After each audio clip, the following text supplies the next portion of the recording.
Disneyland versus Disney World. Which one really wins? We're going head to head on rides, food, weather, and more to settle the ultimate Disney debate. Which coast comes out on top? Tune in to find out. So, this week I'm going to visit my daughter up in college for the weekend, and we're just starting to talk about college pickups. And that brings me to a topic that I thought we should talk about because if you are not a parent of a college student, you may not think about this, and that is booking hotels for college. So, Yep. especially if you've got like a senior in high school and you're thinking about, admissions and financial aid and what you need for the dorm room, you may not be thinking about booking your hotels. But I'm going to tell you, not only do you need to book the hotel like move in weekend, which I mean, I saw so many parents at my daughter's school having to stay, pretty far out because there weren't any hotels. As soon as you know where your kid's going to college, you want to look up that parents' weekend because people book that like a year in advance. And Yeah. so the existing parents are already going to have to book that up. And I know at my daughter's school, it's also alumni weekend. So it's a very popular weekend at the school. So as soon as you know, book those stays. Try to book refundable just in case they go somewhere else. But yeah, you want to do that as soon as possible. That is so real. So my youngest daughter goes to school in Japan. So for us, we don't do parents' weekend because it's too far to go for a weekend. But my middle daughter started school in New York in Manhattan College, and it was a nightmare. Now we're only about an hour and a half away from the campus. Yeah. But to do things like a parents' weekend, we literally ended up staying in Times Square because the hotels near this, I didn't know. I never did parents' Yeah. weekend with my oldest. She was here at Rutgers, but it was like there's so few hotels near the school that are Right. affordable, first of all, Right. and then it's like a whole big thing with parking and who's going to be where. So we literally ended up staying at Times Square. We did a couple of shows. We did the parents' weekend things, driving back and forth, but we had no idea that hotels would book up a Yeah. year in advance. Yeah, yeah. They do. And I know with my daughter, like we'll stay somewhere walking distance because like you mentioned, like parking on campus is very difficult. And so Yeah. if we can just like walk over, it's so much easier. So book those as soon as possible. And I know that's something you also have to put on your radar for graduation. Yeah. And usually it's like a year in advance, but it'll depend. So, if you're parent of a younger college student, get to know the hotel, find out from the front desk staff or the managers, like when exactly do they open up reservations for graduation? Because typically, those same people who go year after year will be in the know on that more than, somebody who just books it on a one off. Yeah, and this was a great thing to bring up because we are in grad season, and Yep. I know there's probably not just moms and dads, but grandparents or siblings or aunts and uncles who are scrounging now to try and Yeah. find a place to stay close to the kids' graduation, and it can be tough this close to Yeah. graduation. Yeah, especially if like pickup is around the same time too, because then you've got, people staying overnight for picking up their kids. So, yeah, Yeah. get that booked. But now that we've done that, we are going to move on to our completely hot topic. We asked this question in our Facebook group. It seemed to be pretty even. I've also asked people have very strong opinions about this, right? Like if you They are do. familiar with Disneyland and Walt Disney World, people have really strong opinions. And so what we're going to do is we're going to come at it from both sides. So I'm going to kind of defend Disneyland. Anna's going to defend Walt Disney World. We love both parks so much. We do. So I think ultimately, and I will say I didn't mention this to Anna before we started this, but I asked ChatGPT which one is better, and it told me essentially what I think most people will say if they like both and are giving advice, which is it depends, right? So kind of hedged, but let's get into it and talk about the differences and where each one comes out. I am ready. True SmackDown, Disney style. Let's start with attractions. So when I was thinking about how to defend Disney World, my go-to was obviously there's so much more of everything. Right. There's so much more space. When Walt Disney started the Florida project, he bought enough land that Disney World has an opportunity to grow immensely. Even at this point, there's still so much room for growth. So I'm trying not to rely on the, well, there's more, so it's obviously better. It's bigger, it's obviously better. But I really think when you look at Walt Disney World, and this may offend people because there's a part of Walt Disney World Walt Disney never got to see the finished Florida project. Right. Even in its infancy, he never got to see Walt Disney World's Magic Kingdom open up and in its full splendor.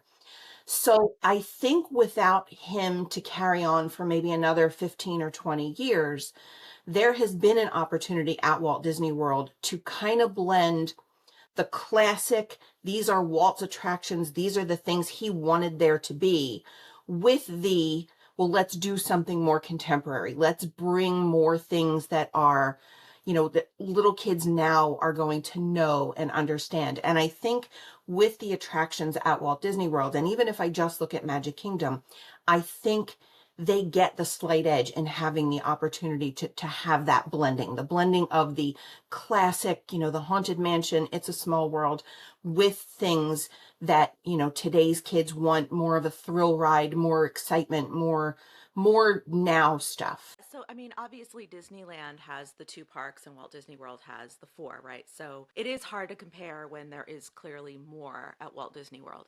What I will say about Disneyland is I feel like the rides that are the same at both parks have an edge at Disneyland.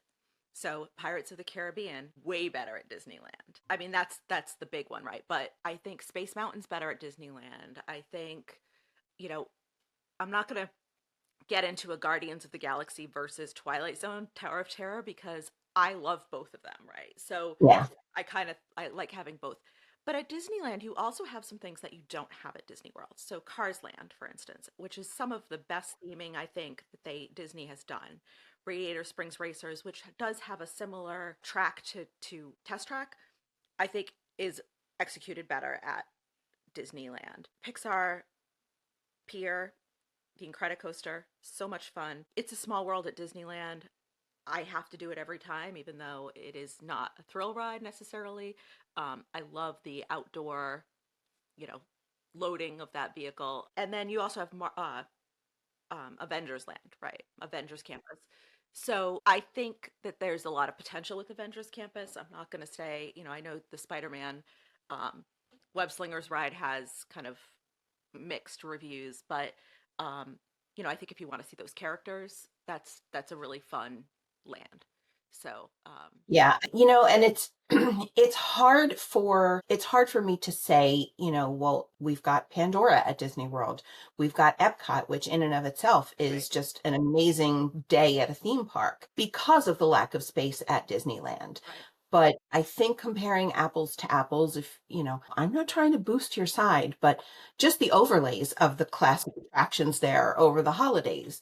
I don't know why they don't do that at Walt Disney World. I think, relying on the bigger and just more, I think for a longer vacation, I would do the attractions at Walt Disney World. that's fair. So let's move on to restaurants. And I am going to admit this is where I think Walt Disney World does come out ahead. So Disneyland clearly has restaurants. They have three hotels that have restaurants. They are they're great restaurants.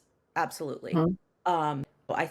I do think that I'm going to just completely concede here that I do think that in terms of restaurants, and I will say Disneyland has made improvements specifically in the downtown Disney area where they've added dim sum, they've added, a couple of additional restaurants, including like that little food court area, which I think Yeah. do, does it's on the right track. But, you know, tell us where Disney World shines here. The first thing I'm going to say is character dining because there's just so much more Right. of it. There are so many more options. I think you can go, not only to see different characters like at Crystal Palace where you've got Winnie the Pooh and friends to Ohana Breakfast where you have Lilo and Stitch. Not only can you see different characters, but you can see the same characters in different costumes. And I think that's awesome. And I will say this. I did watch some video reviews of Disneyland restaurants, Disneyland character dining, and I just think that Disney World gets it right. I think Walt Disney World just has so many more options available, whether it's the Garden Grill or whether it's Cinderella's Royal Table, the experiences just feel more immersive. They offer you a buffet option, a plated meal. There's just a lot to offer there. In addition to the variety of cuisines. I mean, you really only have to look at Epcot and, you can have a British pub experience. You can have a fancy French restaurant experience. You can have, a hibachi experience. So I think your options are virtually endless there. Boma and Jiko with the African influence, Tiffin's with an Indian influence. I just think, yeah, hands down, Walt Disney World has Yeah. it when it comes to food. Yeah, I will admit that. I mean, I think there are places at Disneyland, like Blue Bayou specifically, that are just awesome. Um, Yeah. but yeah, I mean, it's hard to beat what you've got at Epcot and the character Yeah. dining.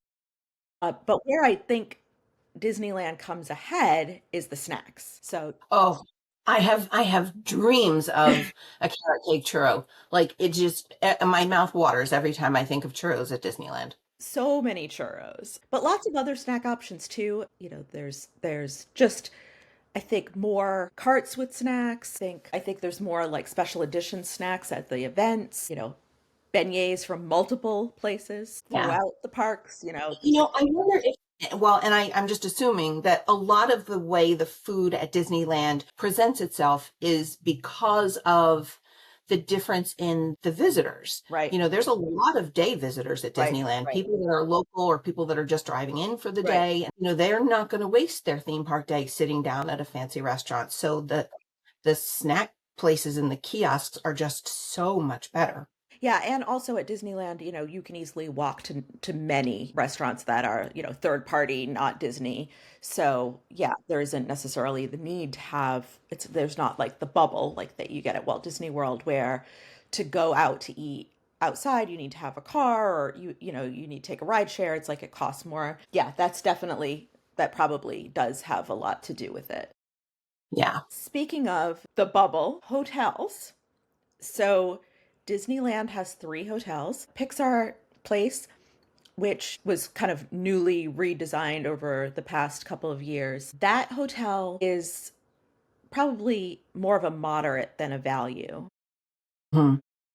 So there isn't really like that value hotel like you would get at like All Stars or Pop Century. But I mean, they're great hotels and they're great options. But staying off property is pretty much equally as easy. Well, maybe not equally, but like very, very close to equally as easy. I've stayed off property like 4 or 5 times, and it's just a couple minute walk to the parks, really nothing Yeah. huge. So I think in terms of off property options, Disneyland comes ahead by far.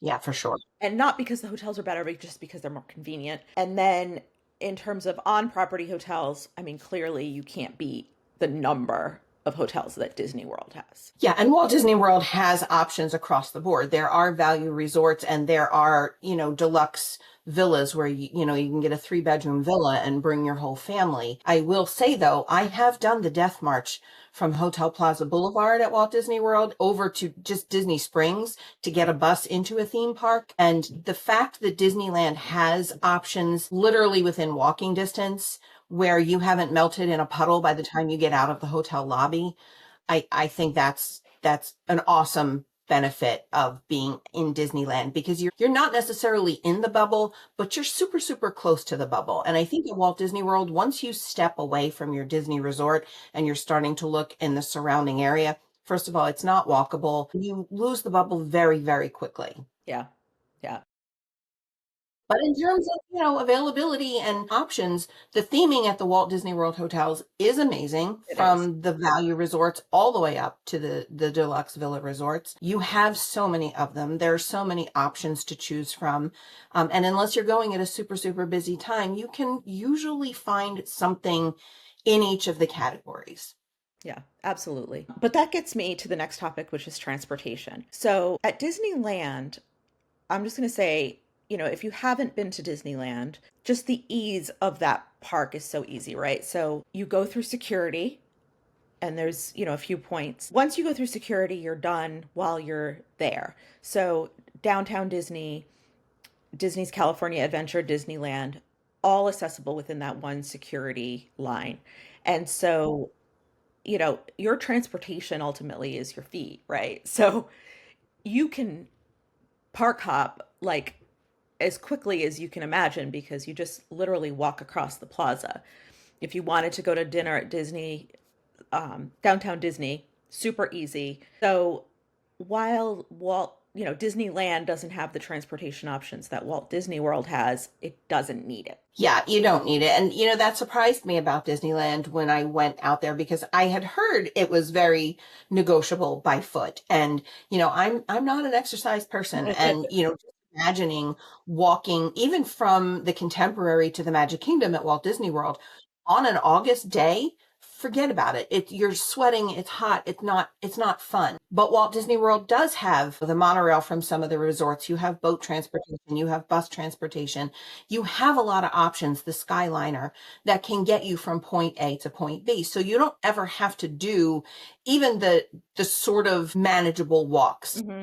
I've done the walk from Yacht and Beach Club over to a theme park, and it's certainly manageable. You can absolutely do it if you don't want to wait for transportation. But if it's July and August, you don't want to walk because you need a shower by the time you get to the gate. But we stayed at the Grand Californian, and going out of the back of the hotel, and the line into the theme park is literally in the walls of the hotel. Like, that was crazy to me. And then at one point, Bridget said, well, let's go over to California Adventure. And I'm like looking for the monorail, and I'm looking around. I'm like, okay, well, how do we do that? And she said, you walk across the way. I'm like, what do you mean you walk across the way? Like, where's the bus? How are we getting there? And she said, no, it's like from Main Street to Frontierland. You're just going to walk.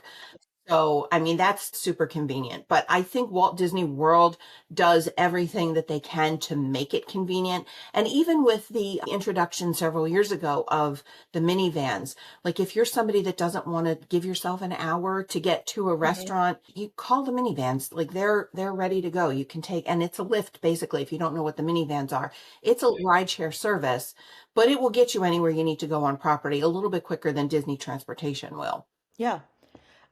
But you did bring up a good point about it being July, right? So weather is a huge, huge thing, especially the You win hands down. older I get, right? So Southern California weather isn't necessarily like, because I'm an East Coaster, you're an East Coaster. When you Yeah. think California, you're thinking palm trees, sun, beach. And that's not to say that it isn't warm, but it is pleasant is the word I will use, right? So, I mean, I've been in February where it's rained and it hasn't been hot, but it hasn't been freezing cold. And Yeah. I've been in July where it's warm, the sun is warm, but it's not that humidity. The evenings are cool, the mornings are cool. I don't even think this is a debate. The weather in Southern California is so much better Yeah, for I will give you the other theme hand. park visiting, right? For this type of And absolutely. Yeah, I mean, you can't even argue there. There are literally 3 months in Orlando where it's pleasant, like you're not going to right. die, and there might even be a day or two in there where you're going to die because it's just really, really hot. But once it starts to hit, March and April, and summer hits Orlando, the humidity goes up, the temperatures go up, and it can be really unpleasant. And then when you add to that June to November, you've got the risk of hurricanes. And on top of that, just from the humidity there every day, it will rain. I promise you, every day over the summer on your Walt Disney World vacation, hurricanes or not, it will rain every day, even if it's just for a little while. It's enough to make it inconvenient if you don't have like the ponchos or the umbrellas or something. But I mean, to your point, we leave in a week to go to Alaska, and we're sailing out of San Francisco. And I'm in my head thinking, well, it's California. I have to make sure that I have at least a couple pairs of shorts to do San Francisco. And I pull up the weather in San Francisco, and like the high is 60 degrees. And I'm like, oh, wait a minute. That's right. It's nice out there. I Yeah. don't need to pack all of the summer stuff from my, day or two in San Francisco and then all of my Alaska stuff. So Disneyland 100% has it when it comes to weather. thing I will point out about Disneyland versus Disney World when it comes to weather and attractions is that the majority of the queues at Disneyland are outdoors, and a lot of the rides aren't necessarily covered. So things like the teacups aren't covered like they are at Yeah. Disney World. Because of that, if it does rain heavily, which it doesn't do frequently, but somehow does manage to happen every time I'm there, um, a lot of the rides will be closed for a period of time. So that's just something to be aware of. You are going to spend more time outdoors in the queues. So, you know, bring sunscreen or a hat just because, it is sunny still, right? Especially in the summer. So yeah, you're going to spend more time outdoors at Disneyland than you will at Disney World. Those lines can get hot because standing in direct sun can always be hot. So that's just something to be Yeah. aware of. Yeah. But you win on that one. Now, here's a fun one. Special events. So Oh my goodness. special events for, people who aren't sure what we're referring to are what I'm thinking specifically is either separate ticketed events that happen after hours or special events that happen in the parks that are included as part of your ticket. So these things are, not required for you to have fun. There'll be times you visit where you won't have these things happening. But in terms of special events at Disneyland, you've got, so instead of an international food and wine festival, it's a California food and wine festival at California Adventure. You've got, and we had talked about this in another episode, but you've got the Lunar New Year, which you do not have at Disney World. And then separate ticketed events, you've got the Halloween, you've got Sweethearts Night, which was literally the cutest thing I think I've ever seen. There's, Star Wars events that happen after hours.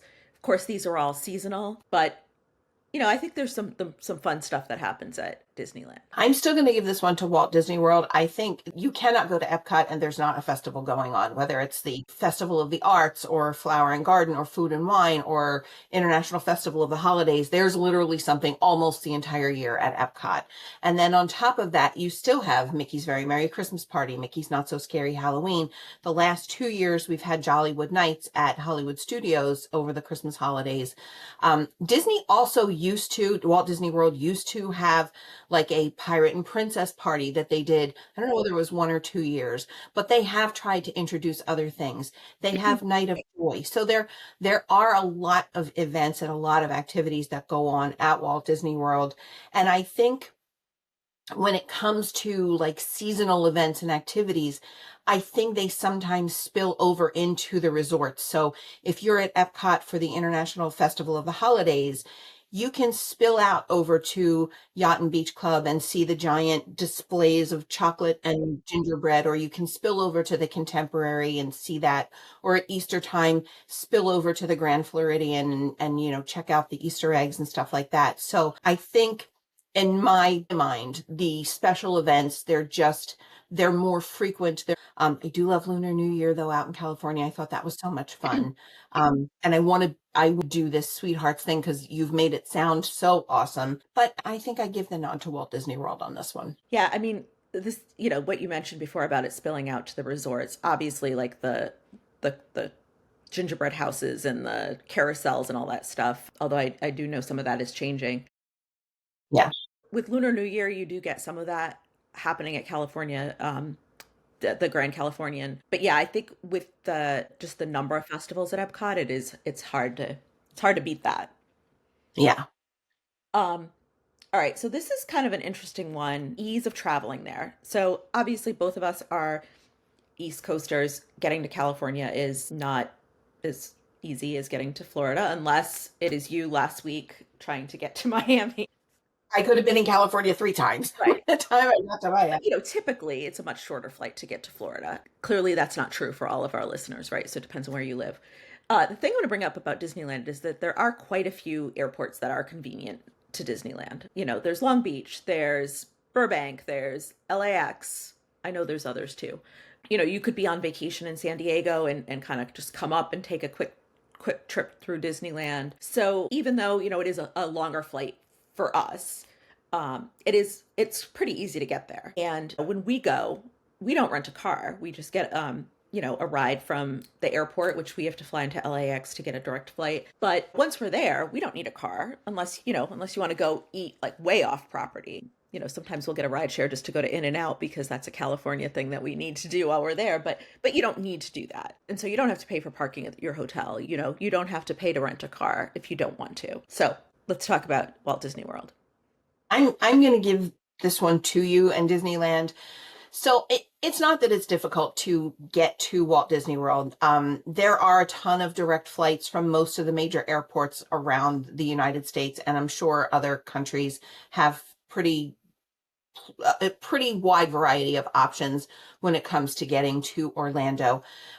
If you don't fly into Orlando, it's almost time and cost prohibitive to fly somewhere else. Like, even Sanford, it's a small airport, but you've got like almost another hour to go to get to Disney World, or Tampa, where you've got, a nice decent drive. When we lived in Florida in the Walt Disney World area, someone once told us everything that you will ever want to get to from your house is either 30 miles or 30 minutes. And it was so true, especially right around Walt Disney World. Like, I might only have to go from the Contemporary to the Grand Floridian for a meal, but you got to give yourself at least 30 minutes to get there, even though literally right there, like you can almost see it. But I think, again, going back to transportation, Walt Disney World has done everything they can once you're there to get around.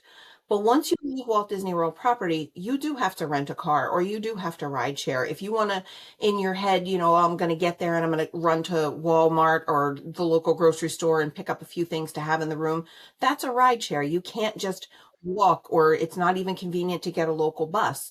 So I think hands down, just the nature of the compact size of Disneyland makes it so much easier. And again, there's so many airports. We did Long Beach, which I loved that Oh, I airport. I wish I thought still this was could. it was perfect. It was a direct flight for us out of Philadelphia. And when I tell you about, it's like the old school airport. Like, you walked out to the tarmac, you climbed up the steps to get into the plane, but it was There's super like one easy. little So baggage claim outside. yeah, it was so easy because it's so small. And Orlando, even on a not busy time, like I'm not even talking about Christmas or over the summer, I would never give myself less than 2 hours for a flight at the Orlando Yeah. International Airport. There's just throngs of people. So I'm going to give you Disneyland on this one. Now, the other part of the ease, and I just kind of want to reference this because this is self-serving because this really does come in favor of Disneyland. But when you go to Disneyland, just even making the trip, like if I were to tell you, hey, let's go to one of the Disney parks next week, and we don't have all the time to plan, I know you're going to tell me we're going to go to Disneyland, right? Because it's so much easier to visit there. You don't have to really make crazy busy plans. You don't have to get up as early. You can walk between the parks. It's much easier to hop between the parks if you have a park hopper on your ticket. You do still need reservations, but Hmm. they're pretty easily available these days. The quick service is very good, so you don't necessarily need to make dining reservations. So yeah, just if you're looking for easy, Disneyland. We can't even defend Disney World. I can't. And, as much as I would try, because I'm a planner, and I think having dining reservations at 60 days out, there's some satisfaction in that for me. And when I was going to Disneyland with my daughter and my grandchildren, we were getting closer and closer to time to leave, and we had no dining reservations. We had nothing. And my kid was like, "Don't even worry about it. It's going to be fine. You'll be fine when we get there." That was so anxiety inducing in me because I wanted there to be dining reservations. I wanted there to be time schedules and everything. It was so liberating to be out there and to wake up in the morning and know I can go and get a really good breakfast.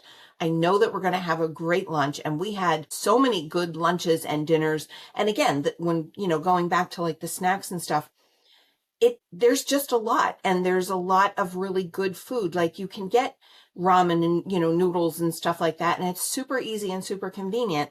So it's so liberating not to have to do all of the intense planning. And there are 4 theme parks at Walt Disney World. There are so many more hotels. So you want to make sure that you not only choose a hotel that's within your budget, but if you've got little kids and you need to go back and forth during the day for nap time or snack time or whatever, you want to make sure that it's not going to kill your entire theme park day. So just there is no defending Walt Disney World when it comes to ease of planning. It's a pretty intense planning situation.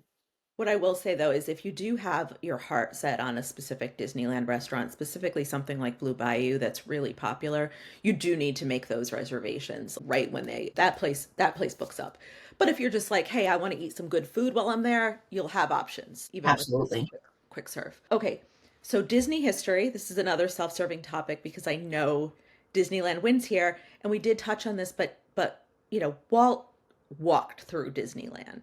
He had an Yes. apartment there, which you can see in one of the Main Street tours. So, in terms of kind of that nostalgia Disney history, Disneyland does win that. Yeah, by a long shot. I mean, I will not even try and defend myself. When I got to the Magic Kingdom at Disneyland, almost literal tears, because it's like this is it. This is really what it was supposed to be. It's accessible to everybody. It's easy for people to get to. It's so convenient. And that's what I think Walt ultimately wanted. He wanted a place that, what the hell with this camera?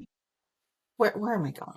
Like everything there is exactly the way he wanted it. And he spent so much time and effort, and so much of his reputation went into making sure everything was exactly what he wanted. And I think because not only was he getting sicker after the Florida project started to become a real thing, he wasn't even there, for stuff to open up. He maybe anticipated the growth because of the amount of property that he built, but that's not his dream. At this point, it's not his dream. It is definitely the Imagineers trying to capture what he might have wanted, but the history is 100% Disneyland. And our final topic is one that's always important to me, the shopping.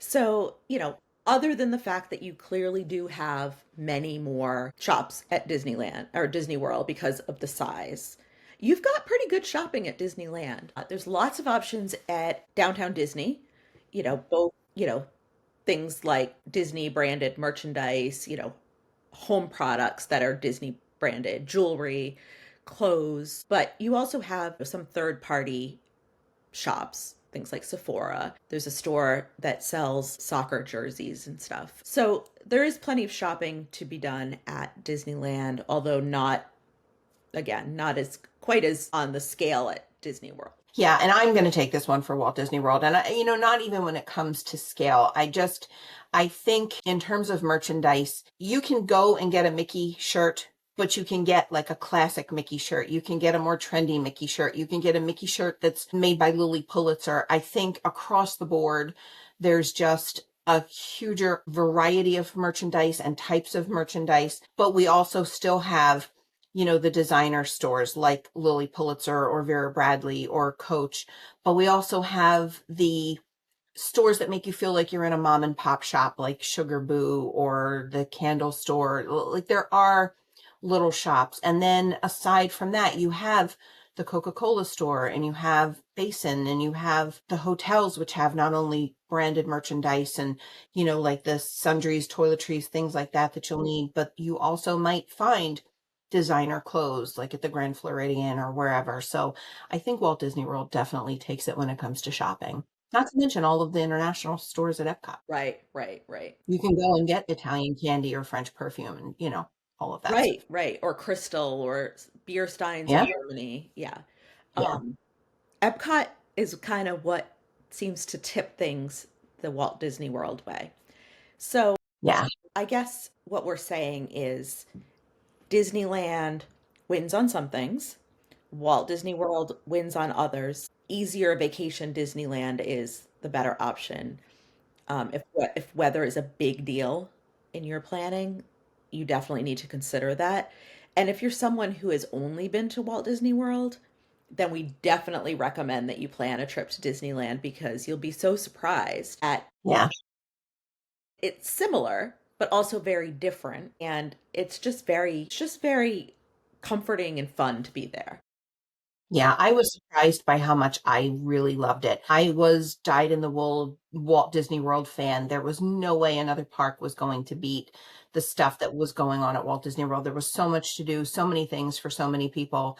And my Disneyland vacation, just getting there for the first time was such a surprise. I didn't think I could love it as much as I did, but I absolutely do. Yeah, either. Yeah, a couple of questions from previous episodes. And the big one is, if your flight is delayed, like mine was in Miami, what does the airline have to do to compensate you, or do they have to compensate you? Typically, weather-related delays do not result in any compensation. So I know you got a food voucher. That was very We kind of did. them, but I don't think they had to do that.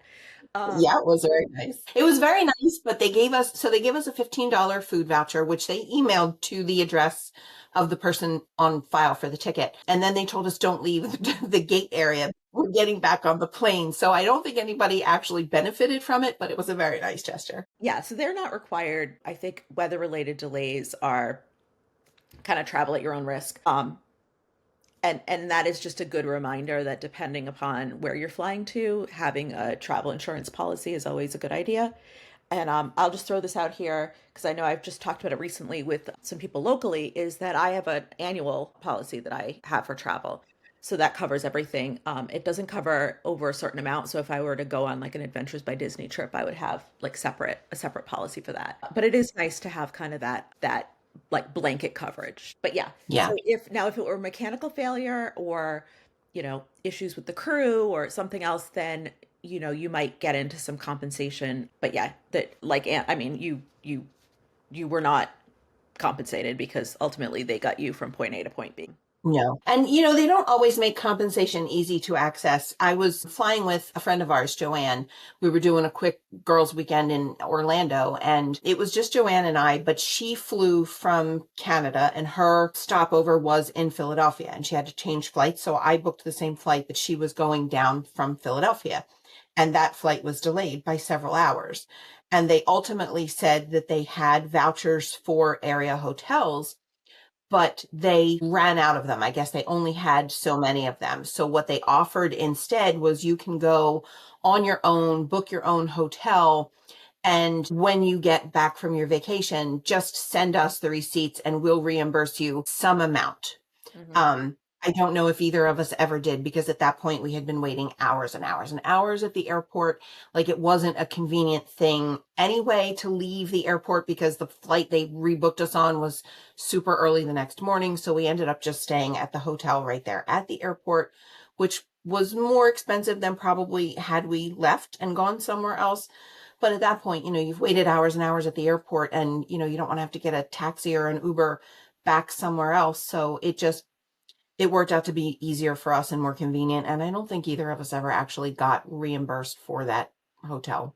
Yeah, yeah. Now that gets us to the next question, which is if your cruise is canceled, we had talked about that. Does the cruise line offer reimbursement of your flights? So if your cruise is canceled, it really is up to the cruise lines what they do. They are not responsible for your flights in any way. But in a lot of situations, especially if it's a last minute cancellation, like with the Norwegian Aqua, the weekend that we were supposed to go, they will give you some kind of compensation for flights. It may not even cover the entire cost of your flight. I think on that flight, they were giving people like $300 towards flights and stuff. And in a lot of situations, if they cancel your cruise and your cruise is still a few weeks or a few months out, they may not offer any compensation at all because your contract at that point is with the airline and you could still use that airline ticket to go to Florida or, go to Seattle or rebook it with a credit or something like that. So they don't have to offer you flight reimbursement. Some of them will offer some sort of compensation, but they don't have any obligation to do that.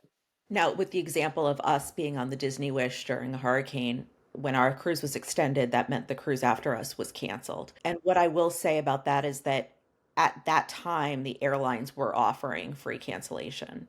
So, if it is a weather event at the port, then you can probably get reimbursed, because you're not going to want to fly. If your cruise was canceled out of Miami and it was something else, then you could still have a vacation in Miami. But if there's a hurricane, you're not going to want to go at all. So typically, if there are some, um, weather issues, the airlines will either cancel your flight themselves or offer you some sort of cancellation change. And at that point, it's almost to their advantage. If they don't have people running to the airport when they know a bunch of flights are going to be canceled, an airline would rather just give you a credit to fly later on or do something like that. It just makes it easier for them. Right. And so, with upcoming news, this is kind of related to cruising. Uh, Anna, you sent me this. MSC just announced a new private island in the Bahamas. Yeah.